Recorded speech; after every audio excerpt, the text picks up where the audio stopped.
Meanwhile, Professor McGonagall continued to preside over the ongoing sorting ceremony, but her mind remained partially occupied by the young wizard who had just joined Gryffindor House.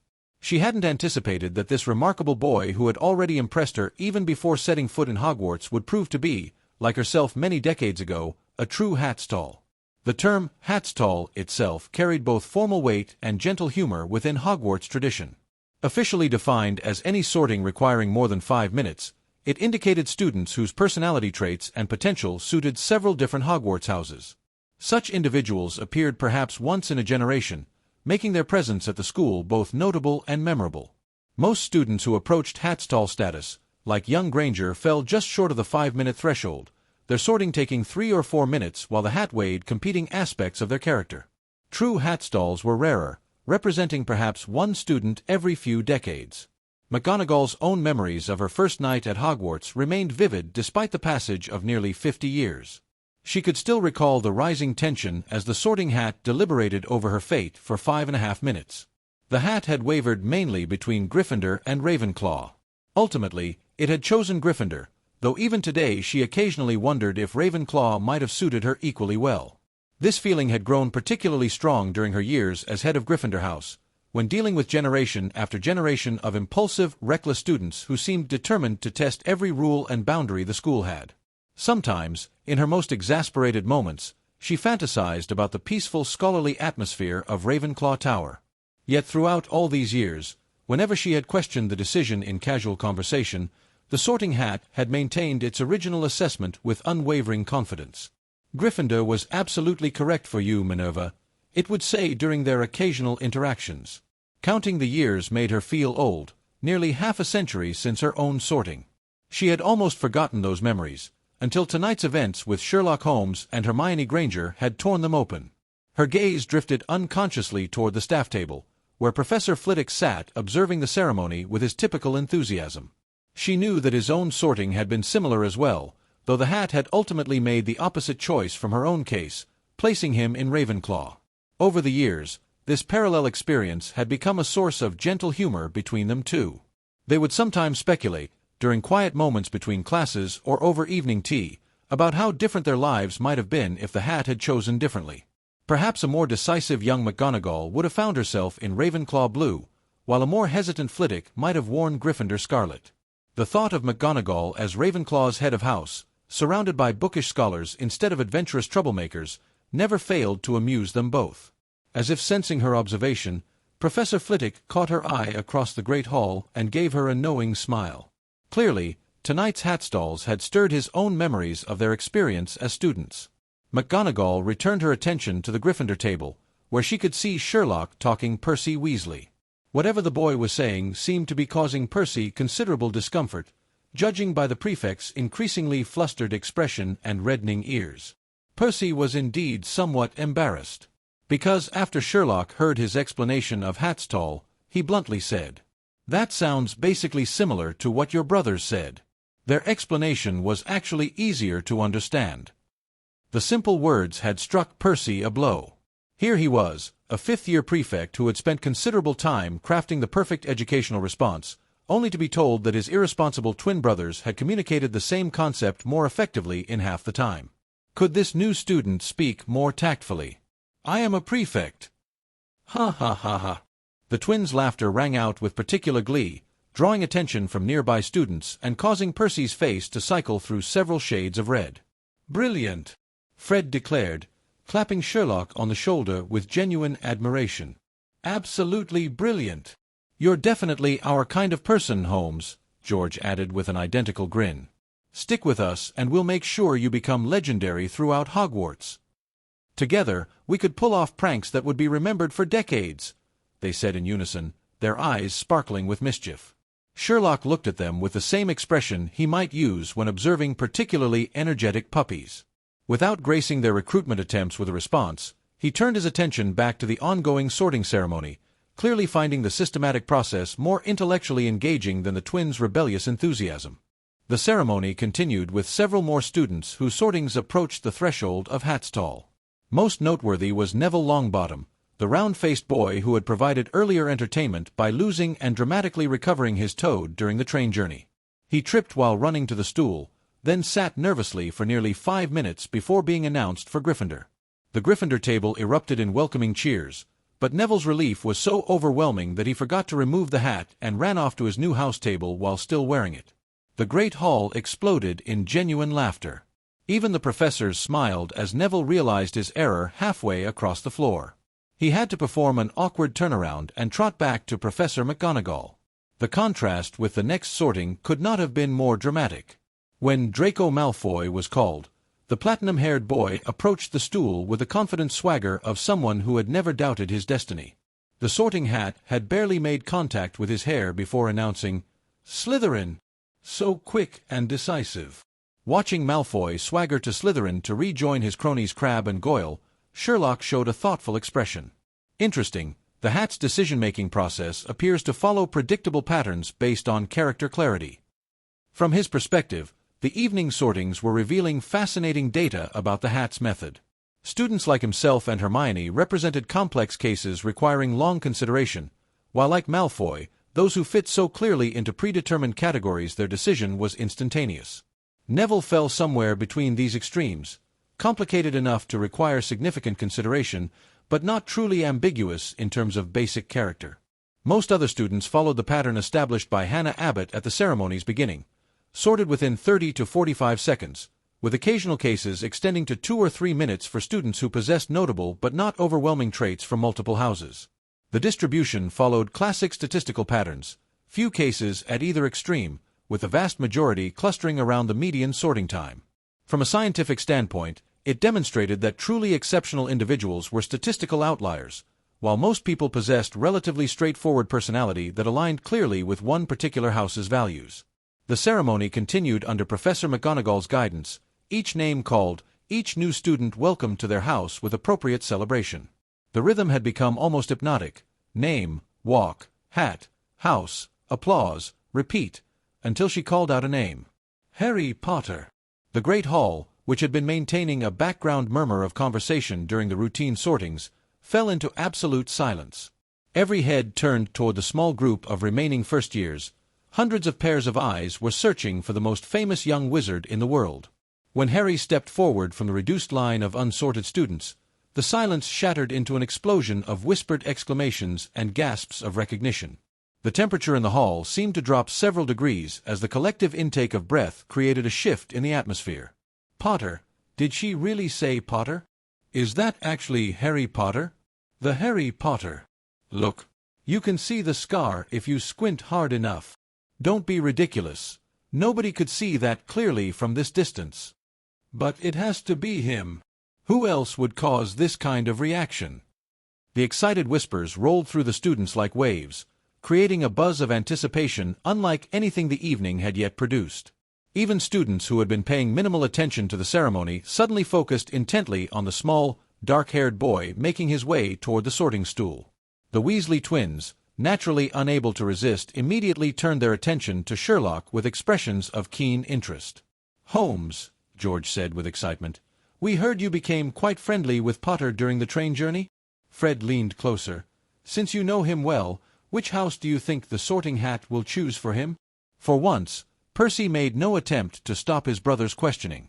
He was clearly as curious as everyone else about the boy who lived coming sorting, and Sherlock's perspective as Harry's new friend made his opinion particularly valuable.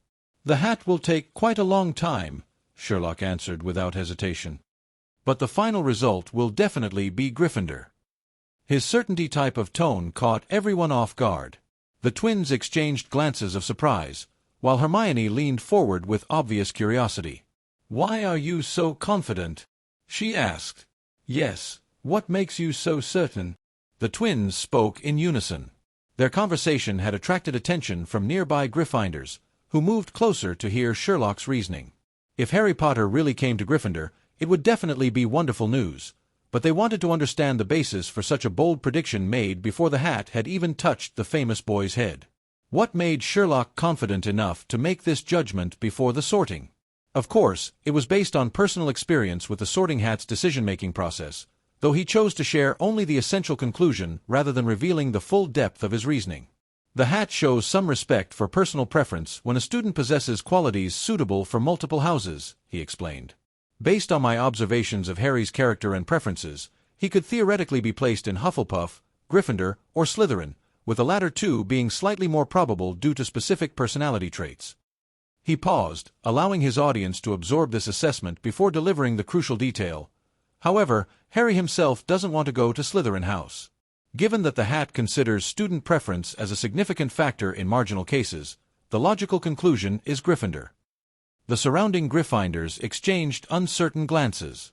Sherlock's reasoning sounded plausible in theory, but it seemed remarkably confident given the limited evidence available to an 11-year-old who had known Harry for less than a full day.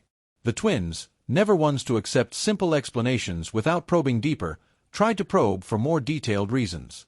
However, Sherlock's expression clearly said that he had considered the discussion was closed. Seeing his attitude, everyone could only give up. They would simply have to wait and see whether this new student's prediction would be accurate or whether he had made a spectacularly overconfident miscalculation in front of dozens of witnesses. Just as Sherlock had predicted, the sorting hat on Harry Potter's messy black hair finally announced, "Gryffindor."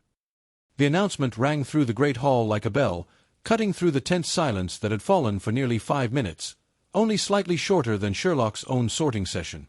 The Gryffindor students near Sherlock turned to stare at him with expressions that ranged from amazement to something approaching awe. Their eyes were wide with disbelief. Was this first year really that perceptive? They wondered silently. Not only had he correctly predicted the outcome with such confidence, but he had also accurately forecasted the lengthy process. Perhaps this mysterious boy should have been sorted into Ravenclaw after all, several students thought secretly. You really did get it exactly right, Hermione exclaimed, her voice filled with genuine wonder at Sherlock's deductive abilities. However, her words were immediately swallowed by an eruption of thunderous applause and jubilant cheers that seemed to shake the castle. Without question, Harry Potter received the most enthusiastic and continuous welcome of the entire evening. The roar of approval from the Gryffindor table was so overwhelming that it momentarily drowned out the polite applause from the other houses. It could be said the moment the Sorting Hat's decision was announced, the entire Gryffindor house seemed to explode with joy. Students leaped to their feet, throwing their arms in the air, whistling, and shouting themselves hoarse. As Harry made his way across the floor toward the Gryffindor table, his face was flushed with a mixture of relief and embarrassment. Prefect Percy Weasley immediately jumped to his feet. Percy grasped Harry's hand in both of his own, pumping it vigorously with such enthusiastic determination that his grip lingered far beyond what would be considered appropriate. His eyes shone with starstruck admiration as he held on, seemingly reluctant to break contact with the famous boy who lived. Had Harry been a girl, the lengthy handshake would have bordered on harassment. As it was, it simply appeared uncomfortably enthusiastic. The Weasley twins, Fred and George, were practically beside themselves with glee, their voices carrying clearly above the general noise. "We've got Potter! We've got Potter!" they chanted in unison, their faces beaming with triumphant joy as if they had personally orchestrated this miraculous outcome. At this moment, Harry was undeniably the center of attention, the undisputed protagonist of the evening. Yet despite the adoration surrounding him, despite the dozens of faces turned toward him with expressions ranging from curiosity to hero worship, Harry's eyes sought out and found Sherlock's calm gaze. A feeling of relief came over Harry, a sensation he might have described as, finally, someone who understands me, or, from now on, I have someone watching my back. Without hesitation or second thought, he crossed through the celebrating Gryffindors and sat beside Sherlock. The students sorted after Harry seemed almost anticlimactic in comparison. Their names called and houses were announced with considerably less fanfare. When only 2 students remained standing, Ron Weasley was called forward. True to family tradition, he was sorted into Gryffindor with remarkable speed, his sorting time rivaling even Malfoy's swift placement. The final student, a boy named Zabini, was placed in Slytherin with equal efficiency, bringing the ceremony to its conclusion. As Sherlock surveyed the final distribution of new students across the 4 house tables, he noted with quiet satisfaction that his earlier observations had been accurate. Hufflepuff had indeed gotten roughly half of the new arrivals. Their table was now crowded with eager faces representing every conceivable background and personality type. The remaining students were distributed more sparingly among Gryffindor, Ravenclaw, and Slytherin, each house gaining perhaps 8 to 10 new members. Indeed, Sherlock thought silently, Hufflepuff truly serves as the backbone of the wizarding world, accepting all those who don't fit neatly into the more specialized categories of the other houses. The other 3 houses, with their more rigid criteria and specific traits, could certainly be considered more selective, more quirky in their requirements. Not that Sherlock had ever considered himself particularly normal anyway, so the observation held no judgment, just analytical interest. After Professor McGonagall rolled up the parchment with the new students' names and left with the sorting hat. With the sorting concluded, Headmaster Albus Dumbledore rose from his chair at the center of the staff table. His appearance was exactly as Harry remembered from the chocolate frog card he had once found, an elderly wizard wearing glasses. His blue eyes sparkled with intelligence, his crooked long nose looked like it had been broken more than once, and his silver hair and beard showed his old age. As for his constantly twinkling half-moon spectacles, they seemed able to see right through a person. "Welcome," Dumbledore called out, his arms spreading wide in a gesture that seemed to embrace every person in the vast hall. "Welcome, everyone, to Hogwarts for the new school year. Before we begin our feast, I would like to say a few words." The collective reaction from the first-year students was unmistakable. Faces fell with resigned dread, shoulders slumped with defeat, and several students exchanged knowing glances of shared misery. At this moment, all the new students couldn't help but recall the terror of being subjected to lengthy principal speeches in elementary school. However, Headmaster Dumbledore's next actions completely subverted their expectations in the most delightful way possible. He paused for dramatic effect, his twinkling eyes surveying the expectant faces before him. Then, with perfect timing and theatrical flair, he opened his mouth and said, "And that is nitwit, blubber, oddment, tweak. Thank you all," he concluded with a gracious bow, and promptly sat down. The entire opening ceremony speech had lasted less than 10 seconds, a masterpiece of briefness that left the audience stunned into momentary silence before erupting into appreciative applause and laughter. Although no one in the Great Hall had the slightest idea what those 4 peculiar words meant, everyone agreed that there was something rather brilliant about the whole performance. The applause that followed was genuine and enthusiastic. "As long as you don't subject us to long-winded speeches," seemed to be the shared sentiment, "you can say whatever mysterious nonsense you like, and we'll consider you a friend." More importantly, everyone was absolutely famished after the long day of travel and emotional intensity. The moment Dumbledore's peculiar speech concluded, magic happened in the most literal sense. The previously empty golden plates that had sat bare before each student suddenly filled with food. Roast beef, roast chicken, chips, tomato sauce, peppermint candies. It could be said that both main dishes and snacks were available in abundance. The returning students were already accustomed to this, but the first-year students were startled by the scene. Me and my little friends were all stunned. JPG.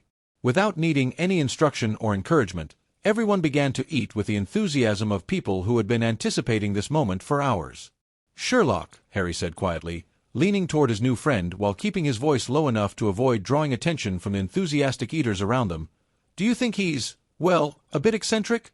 Percy Weasley, who had been reaching for a particularly appetizing piece of roast beef, overheard Harry's tentative question and couldn't resist interjecting with the authority of someone who had spent several years at Hogwarts. "Eccentric," Percy repeated in a whisper. "He's a genius. The finest wizard in the entire world, some say, possibly the greatest wizard who ever lived. But," he added with a small smile, "you're absolutely right that he's a bit eccentric. Perhaps more than a bit, if we're being honest. But that's part of what makes him so remarkable. Now, let's eat first before the food gets cold. Would you care for some potatoes, Harry? They're particularly good tonight." Harry accepted the offered potatoes with a grateful nod, but his eyes immediately returned to Sherlock, seeking his opinion on the matter. What he saw gave him pause. Sherlock was frowning, apparently deep in thought. Sherlock was indeed thinking. Regarding Dumbledore's seemingly meaningless speech, he had already thought of several explanations in an instant. His first theory was that the 4 words represented stereotypical impressions of the 4 houses.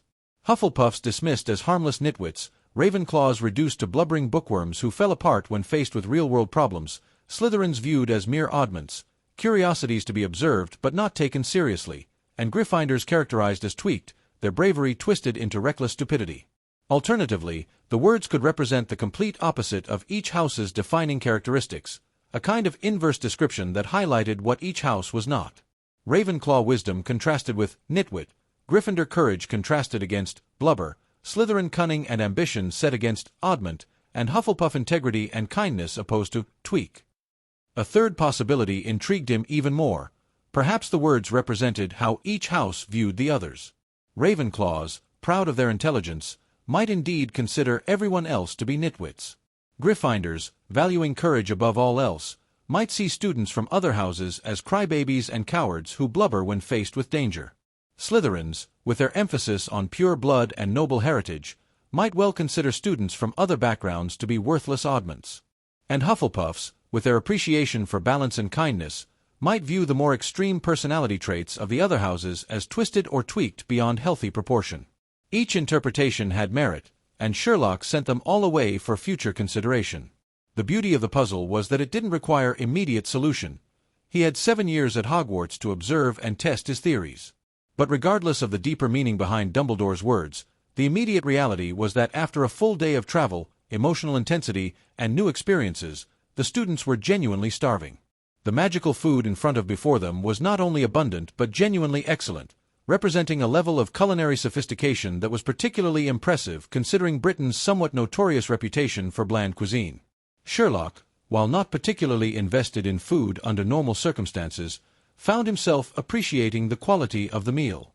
When something was genuinely well prepared, he would eat more of it, and tonight's feast certainly qualified. Harry, meanwhile, needed no encouragement at all. Years of living with the Dursleys had taught him to appreciate food when it was available and to never take a full meal for granted.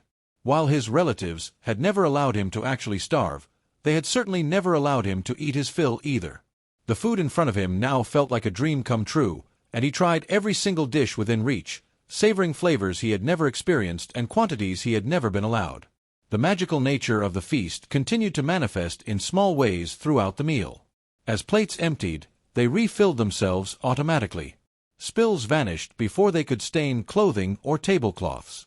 Crumbs disappeared, glasses never seemed to empty completely, and somehow every student found exactly the combination of foods they most craved appearing within easy reach. When the last student had eaten their fill and pushed back from the table with satisfied sighs, the plates performed one final act of magic, becoming spotlessly clean without any human intervention. This final display of casual magic once again amazed the first-year students, who were beginning to understand that their new school operated by entirely different rules than the world they had known. Seeing that everyone had eaten and drunk their fill, Dumbledore rose from his chair for the second time that evening. The informal atmosphere of the meal began to shift as students straightened in their seats, sensing that something more official was about to occur. This time, the headmaster's demeanor was obviously different, more formal, more traditionally academic. The autumn air grows crisp, the weather turns cool, and once again we find ourselves at the beginning of a new school term. Dumbledore began.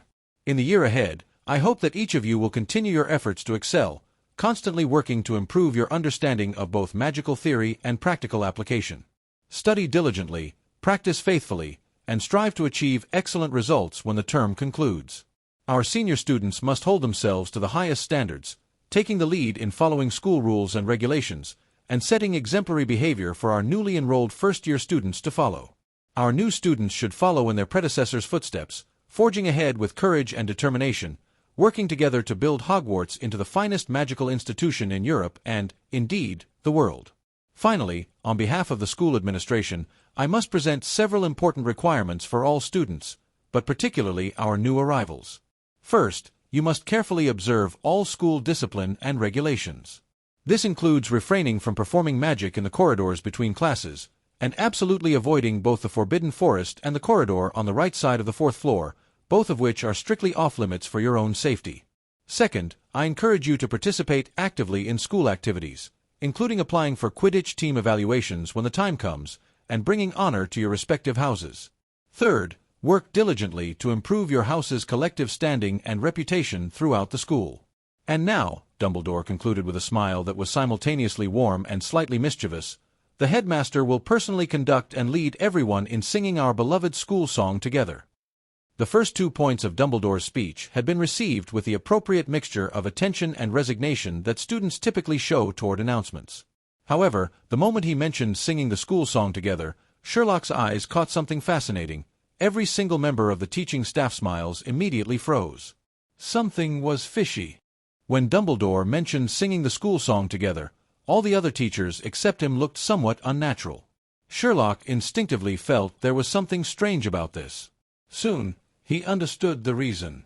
Dumbledore flicked his wand, and a golden ribbon wound through the air above the dining tables, forming lines of text. These were the lyrics. Then, everyone choose your own favorite tune. Ready, sing. All the new students. This was allowed. As it turned out, it really was. To different melodies, all the teachers and students sang the school song in a completely disjointed manner, utterly lacking any artistic beauty. The most speechless part was that the Weasley twins were singing to the slow melody of a funeral march. Not only did Dumbledore say nothing, but he patiently conducted the last few measures for them with his wand, and when they finished singing, his applause was the loudest. Sherlock. It looked like he really needed to find a way to get a violin. After experiencing the sorting, speeches, dining, and singing, Hogwarts' opening ceremony officially ended, and students began returning to their dormitories. The scene immediately became chaotic. At this point, the prefects from each house took charge of maintaining order, leading students from their respective houses, especially the new students, back to their dormitories. The little lions followed Percy through the noisy crowd, out of the great hall and up the marble staircase. Compared to the other exhausted new students, Sherlock was much more energetic. His gray eyes sparkled as he observed everything around him intently. There were simply too many new things here, even leaving Sherlock somewhat overwhelmed. The portrait paintings hanging in the corridors were all living beings, pointing and gesturing at these new students and even conversing with each other. Door after door was hidden behind sliding panels and hanging draperies. Without Percy leading them, they would never have been able to tell from the outside. The invisible ghost named Peeves tried to play tricks on them with his walking stick, but was scared off by Percy calling the name of the Bloody Baron. Finally, they arrived at the end of the corridor, where a portrait hung, a fat woman who asked, "Password?" Percy answered, "Dragon Dung," and the fat lady moved aside, revealing a circular hole in the wall. Everyone followed Percy's lead, climbing through the wall hole one by one. This was Gryffindor's common room. Percy directed the boys and girls to separate and go to their respective dormitories, and also informed the new students that they would receive their class schedules at breakfast tomorrow, reminding them not to forget to go to the Great Hall on time for meals. Just from today's performance, Percy could be said to be a very competent prefect. Compared to the energetic Sherlock, Harry and Ron, these brothers in adversity, were already exhausted and only managed to find their dormitory with Sherlock's help. Fortunately, the three of them were assigned together. Their other two roommates were Neville Longbottom, the round-faced boy they'd seen on the train who had lost and found his toad, and a dark-skinned boy named Dean Thomas. Seeing that their trunks had already been delivered to the room, Sherlock simply went to the common room for a tour. Gryffindor's aesthetics were quite good. The circular room looked very comfortable overall, with walls dominated by warm red tones, and the soft armchairs made one never want to get up once seated. Originally, Sherlock had planned to start exploring immediately, but unfortunately the temperature here was somewhat low. Although his physical condition wasn't bad, he had just recovered from a serious illness and found it somewhat difficult to resist the cold's assault on his body. So, in this brief time, he only managed to figure out a bit of information. Gryffindor Tower was located on the east side of the castle, with a common room on the tower's 8th floor. When Sherlock returned to the dormitory, he found that all four of his roommates were already fast asleep. 5 four-poster beds, 4 of which had their deep red velvet curtains drawn. The one left for him was right between Harry and Ron's. "Looks pretty good," Sherlock commented, then changed into his pajamas and lay down. After all, it had been a busy entire day. He hadn't felt it while exploring just now, but once he lay down, drowsiness immediately washed over him like a tide. Sherlock quickly fell into a deep sleep.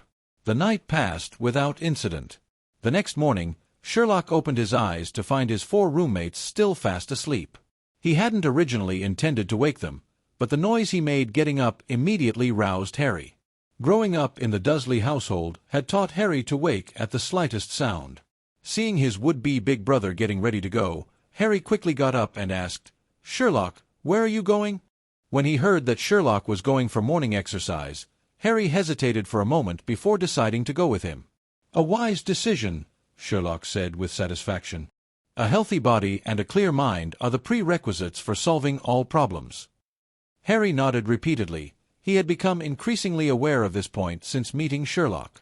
He had originally tried to get Ron to come along too. However, Ron had neither Sherlock's self-discipline nor Harry's determination to follow a role model like Sherlock, so after decisively refusing them, he continued sleeping soundly. In the end, Sherlock took Harry and left the dormitory to begin their first exploration of Hogwarts. During the process of taking Harry for morning exercise, Sherlock was surprised to discover that this savior of the wizarding world actually had some potential. Due to Harry's upbringing, years of living in a dark, cramped cupboard, plus never having enough to eat or drink, he appeared thinner and smaller than his peers. A gaunt face, protruding kneecaps, and messy black hair, plus green eyes, were his most distinctive physical features. His original round-framed glasses, which had been held together with lots of transparent tape, had already been magically repaired by Sherlock. He was now also wearing robes that fit his frame properly. Otherwise, wearing Dudley's old clothes, he would have looked even smaller than his actual size. But, although Harry had a slight build, he was agile, quick to react, and was clearly a flexibility-type athlete. If properly trained, he would definitely have great potential in the future. In view of this, Sherlock immediately extended an invitation. "You have talent. Learn boxing from me." Harry, degree. In the end, Harry still didn't agree to Sherlock's proposal. Although he also thought boxing looked cool, wasn't it a bit strange for a wizard to engage in close combat and hand-to-hand fighting? Sherlock couldn't help but feel somewhat regretful about this. According to his expectations, he would still need 1 or 2 assistants at Hogwarts. He got along quite well with Harry now, and had originally wanted to train him properly. He hadn't expected Harry to refuse. After morning exercise, Sherlock and Harry came to the Great Hall. Food enthusiast Ron, round-faced Neville, and little Dean Thomas were already in position. Seeing Sherlock and Harry, food enthusiast Ron and Dean Thomas immediately stood up and waved vigorously at them.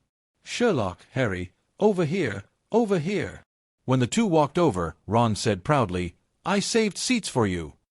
"Thanks," Harry thanked Ron, while also reminding him, "It would be better if you could keep your voice down a bit." Because of Ron's boisterous behavior, combined with Harry's name, Sherlock and Harry became the center of attention at that moment. "Right over there, look quickly." Where? "Over there. Next to that tall boy with the hooked nose." "You mean the one with glasses?" "Right. Did you see his face? Did you see that scar?" These whispers never stopped as Sherlock and Harry crossed the Great Hall to reach Ron. This made Harry extremely uncomfortable. Ron obviously noticed the situation too and touched his nose somewhat sheepishly. "Sorry." It was all his fault for speaking too loudly. Breakfast wasn't as lavish as the opening ceremony feast, but it was definitely good, and most importantly, generous portions. This was definitely good news for food enthusiasts like Ron and Harry, who had never been allowed to eat his fill at home. As for Sherlock, while eating, he divided his attention to focus on the Gryffindor first-year class schedule. Monday, morning, History of Magic, afternoon, Herbology. Tuesday, morning, Herbology, afternoon, Charms, Transfiguration. Wednesday, morning, Defense Against the Dark Arts, afternoon, Herbology, evening, Astronomy. Thursday, morning, Transfiguration, afternoon, Charms. Friday, morning, Double Potions, afternoon. Additionally noted, when flying lessons begin, they will be added after Thursday afternoon's Charms class. It could be seen that the first-year curriculum was quite intensive overall, which was understandable, as they needed to reshape the understanding of young wizards who had just entered the magical world. After eating, the group hurried to their classroom. For Sherlock, the first week at Hogwarts School of Witchcraft and Wizardry was both fulfilling and interesting. Each course had different characteristics. History of Magic was the only course taught by a ghost professor. As the saying goes, when ghosts lecture, it's all nonsense. It was already a purely theoretical course, leaning toward rote memorization.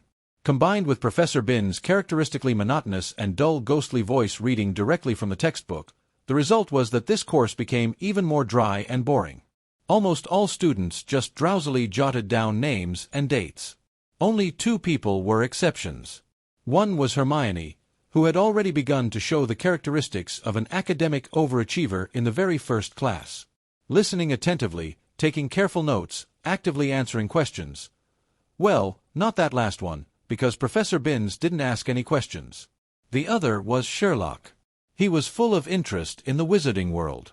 He had already read through all the textbooks, so listening to this ghost professor lecture was equivalent to someone who didn't want to read turning on an audiobook function. But when students actively asked questions, Professor Binns would still interact with you. Sherlock happened to be that person. This also made him the most conspicuous among a group of drowsy little lions. Even Hermione, who was also listening carefully, couldn't help but frequently cast curious glances his way. This person seems like me. Compared to history of magic, herbology was much more interesting. 3 classes per week was enough to show this was a foundational course. The professor teaching this course was Pomona Sprout, a short, fat witch who was also the head of Hufflepuff House. The learning location was in the greenhouses behind the castle rather than indoors. As for the content, it taught new students how to cultivate these exotic plants and fungi, and understand their uses. This time, besides Sherlock, there was another student actively asking questions, Hermione. Perhaps stimulated by Sherlock's performance in the morning history of magic class, Hermione even surrounded Professor Sprout after class. Unfortunately, she had to teach other classes, so these questions would have to wait until tomorrow for answers. The next morning, Hermione was still the eager student asking questions. Her consistently excellent performance over 2 classes even earned 5 points for Gryffindor, receiving applause all around. But Sherlock wasn't as active as the day before. He just completed Sprout's assignments step by step, without asking even a single question. Because Sherlock felt it was no longer necessary. Having read the textbook in advance, plus the questioning in the first class, was enough for him to develop his own unique understanding of this course. This was sufficient. Next, Sherlock used the same approach for every course. Ask questions in the first class, grasp the direction and overall picture of the course, then make selections. For those courses that weren't very useful to him, he just needed to ensure he could pass the exams. Then he would free up energy to focus on courses that were more useful to him and that he found more interesting. Soon, such a course arrived. Charms class. Hermione Granger. Sherlock Holmes. Harry Potter. The professor teaching charms was Phileas Flitwick, who was also the head of Ravenclaw House. Professor Flitwick had goblin blood, so he was extraordinarily small in stature, by Sherlock's estimation, less than 4 feet tall, just over a meter. During class, he had to stand on a stack of books to reach the lectern. The first class followed the usual roll call routine. It was fine when calling other names, but when he called Harry Potter, he screamed with excitement and fell to the ground, disappearing from sight. This once again made Sherlock realize the lethal power of the name Harry Potter in the wizarding world. Even Hogwarts professors at the head of house level couldn't remain composed. It also once again proved that completing his paired assistance with Harry before school started was an incredibly correct choice. Before school even began, Slytherin's Malfoy trio had voluntarily delivered themselves to his door. After school started, these teachers and students paying attention to Harry naturally couldn't escape Sherlock's notice, as he stayed close to Harry, greatly facilitating his speed of understanding the wizarding world. At the same time, Sherlock unexpectedly discovered that Harry had great potential as an assistant. This gradually made him abandon the idea of treating Harry as a tool and begin to consider him as a friend worth making. Of course, this is getting ahead of ourselves and can be set aside for now. Professor Flitwick had strong self-regulation abilities and didn't take long to regain his composure and begin teaching. The content of the first class was similar to other courses, still an overall overview of the subject. He also taught a basic charm, the mending charm.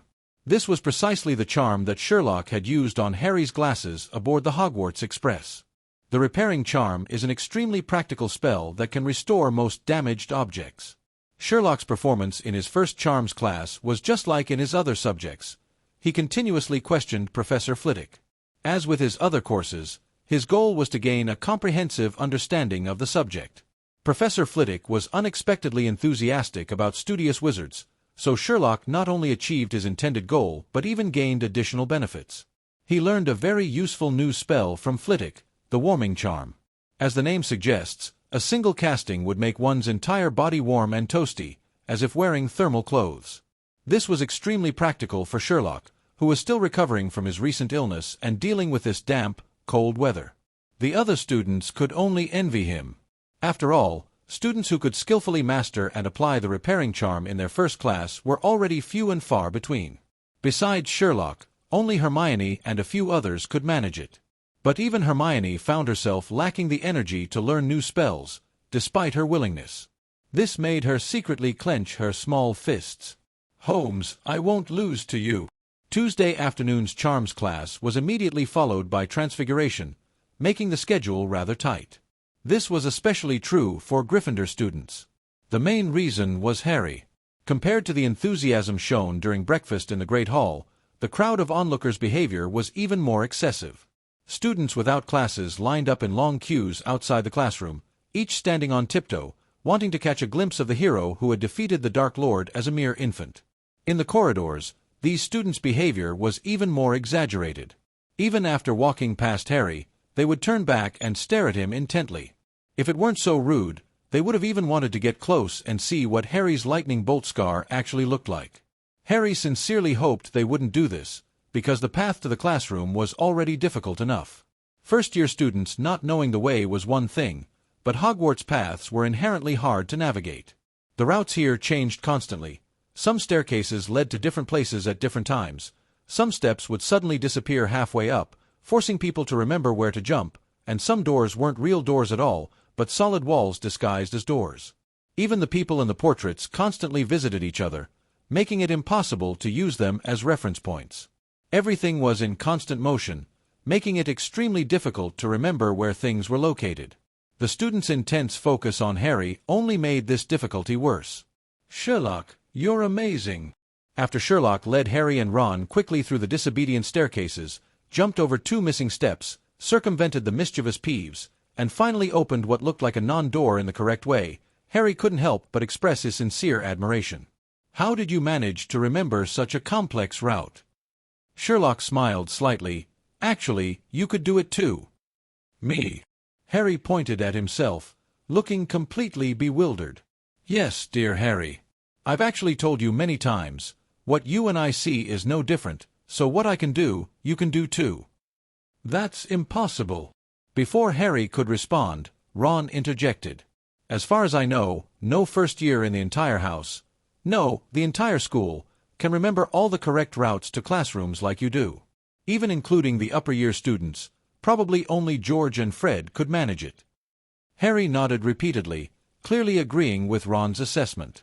Sherlock slightly sidestepped to avoid a ghost that suddenly darted out from behind a door, his nonchalant manner causing deep disappointment to appear in the ghost's eyes. He explained, "Harry, remember when we first met, I said you were brought to the station by your uncle, and you seemed quite surprised." "That's right." Recalling their first meeting, Harry still felt amazed. "But after I explained my reasoning process to you, you found everything so obvious." "Yes, whenever I listen to your deductions, everything always seems so obvious, almost laughably simple, to the point where I feel I could deduce things myself." Harry scratched his head, asking somewhat puzzled, "But before you explain your reasoning process, I'm always confused about every aspect of your next deductive step." "Me too," Ron interjected again, saying somewhat defiantly, "but I still think our eyesight is no worse than yours. What you're saying isn't wrong." "Huh." Ron was stunned by this response. "Wait, I was just talking casually. How did you actually agree?" "The problem is that you look but don't observe. There's a clear difference between the two." Seeing Harry and Ron's confused expressions, Sherlock paused and continued, "For example, we've been at school for 3 days now. Do you know how many staircases there are in the castle?" "Harry, I don't know." "Ron, how could anyone possibly know that?" "Because you haven't observed, you've only looked, which is exactly what I'm pointing out. Hogwarts has exactly 142 staircases, with 3 types, 9, 12, and 14 steps respectively. The Gryffindor Tower is located on the east side of the castle, with its common room on the 8th floor of the tower. Along with the Astronomy Tower and Ravenclaw Tower, it's one of the 3 highest towers in the school. I know these things because I don't just look, I observe." This speech left Harry and Ron completely stunned. "Well, we've reached the classroom." We can continue this topic later if you're interested. Thanks to Sherlock's guidance, the group arrived at the classroom 5 minutes before class began. Even so, the classroom was chaotic. This was mainly because Professor McGonagall, who was responsible for teaching, hadn't arrived yet.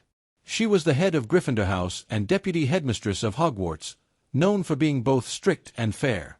If she had been in the classroom, the students definitely wouldn't have dared to act up. "Why is there a cat there?" Ron surveyed the classroom and called out in surprise. Sherlock had naturally noticed the small cat crouched on the lectern much earlier.